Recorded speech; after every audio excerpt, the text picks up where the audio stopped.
RPGs have long captivated large audiences with their addictive nature of systematic progression. Progression that's easily measured, seen, and felt as you play through complex storylines, increasingly dangerous areas, and face stronger and more threatening enemies. One of the most common aspects of this progression is on the player equipment, and in many games this is essentially the only way you can actually improve your character. But different games approach this mechanic in vastly different ways, and it can fundamentally change how you view that game, and that's what we're going to get into today. So hey guys, it's Hunt for Games, and RPGs have been a huge part of my life since I first played Final Fantasy IX and realized how amazing they could be.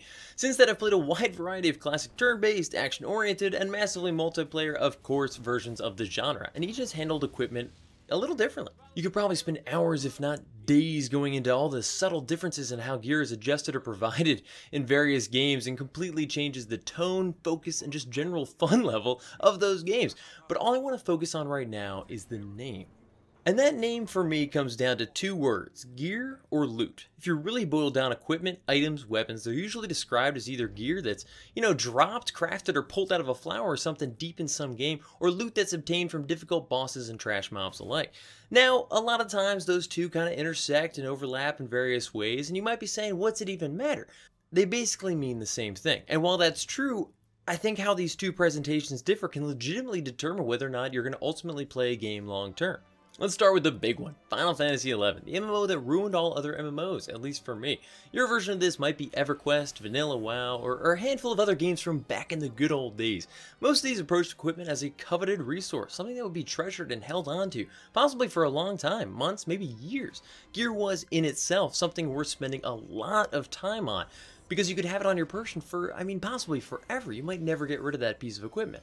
Rings at level 30 that were good through level cap, unique belts that provided stat bonuses that rivaled all others throughout the game.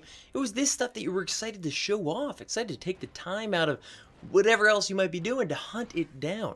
Gear for me defined jobs that I would level. If I got that special piece of equipment that made a job uniquely amazing, the Sobro, for instance, on Samurai, a great katana that would strike not just once, but 2 to 3 times in a game where, the speed of attack was everything. Once I had that, I couldn't stop myself from leveling Samurai, which was totally changed by the experience. The counter to that, of course, is loot. Games that often describe their equipment as loot are games like Destiny or Diablo, games where the gear is crucial, but ultimately short-lived. The entire point is a constant chase for the next best thing. There's always a stronger sword or a better helmet. This is what leads to the loot grind, a never-ending hunt for something better, and that's fine. Games like this are a ton of fun because you always have something to shoot for. And likely, that loot keeps flowing at a good enough rate to keep you interested. You're always getting something new, something better, and that's fun. Everyone thinks that's fun. That's why those games are so popular. But for me, once you've described it as loot, I immediately see the ultimate goal, which is to throw that loot away. The core problem for me is that loot-based games, which are more and more common these days, define your gear as an immediately expendable resource. You might have that item on for only one fight before better stuff is immediately provided. And while exciting in the short term, it means I never develop a love for any of that equipment specifically. I never have stories to tell about a fight I did that dropped some amazing item because realistically, I have a million better things right now. With gear being totally replaceable, eventually I'm completely uninterested in the loot altogether. Now I can hear some of you saying already, sure dude, but Destiny eventually caps out and the weapons you have become more important. Or the better loot grind in Diablo slows down as you pass level 70 into the great beyond of whatever happens in those tiers of play. And you're right. But none of that gear is ever something you obtained at level 20. It's an in-game piece of equipment, and it's likely really great. At least until the next update, which raises the level cap or the item level or, whatever. And that leads us into the larger problem. The vertical progression system has expanded outside of the looter games and into MMOs as a whole.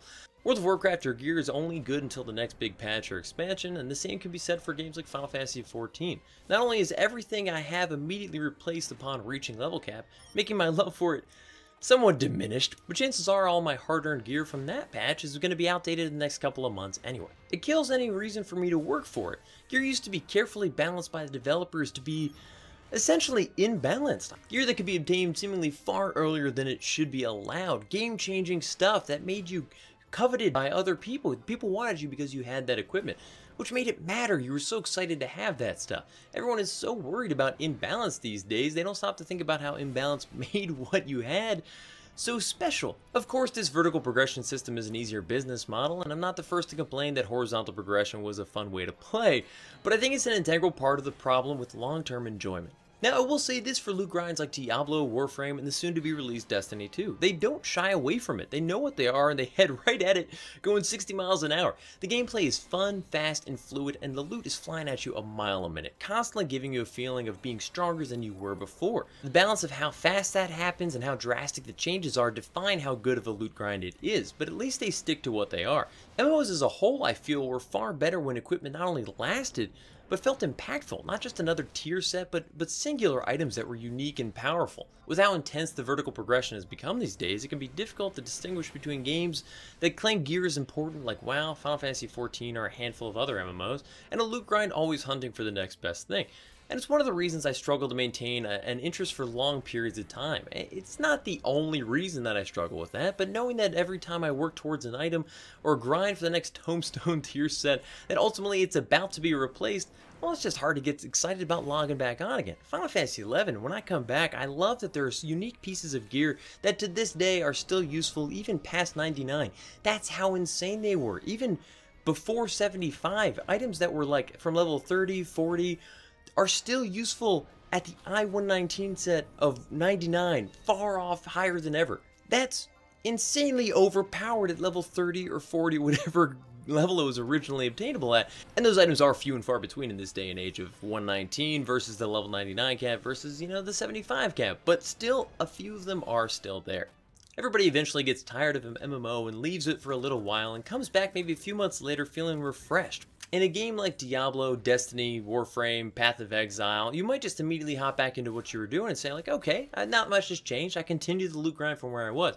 But in a game like Final Fantasy XIV or World of Warcraft, you're immediately reminded that you're incredibly far behind where before you probably felt like you were top tier, and that can be a frustrating experience. Let me know what you think. I'm sure a lot of fans of older MMOs might feel similar. But maybe you're also enjoying the new system more that constantly rewards continuous play and the effort to always stay on top of each new content release. I mean, let me know. Seriously, I'm curious. I'd love to hear your viewpoint, especially if you've got that second one, because it's so drastically different from how I feel.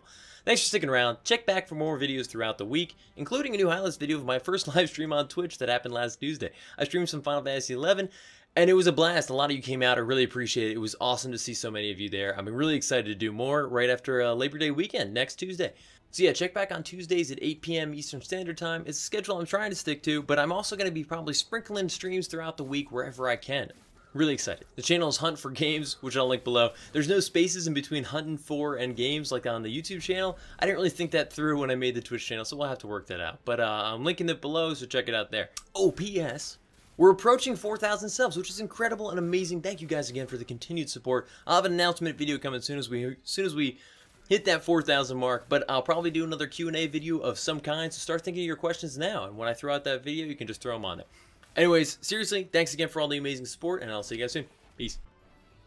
As always, guys, thanks for watching. If you haven't already, you should totally think about subscribing. I've got videos coming out twice a week, and if you like this one, there's at least a chance you like some of the others that are very similar to this, so live dangerously.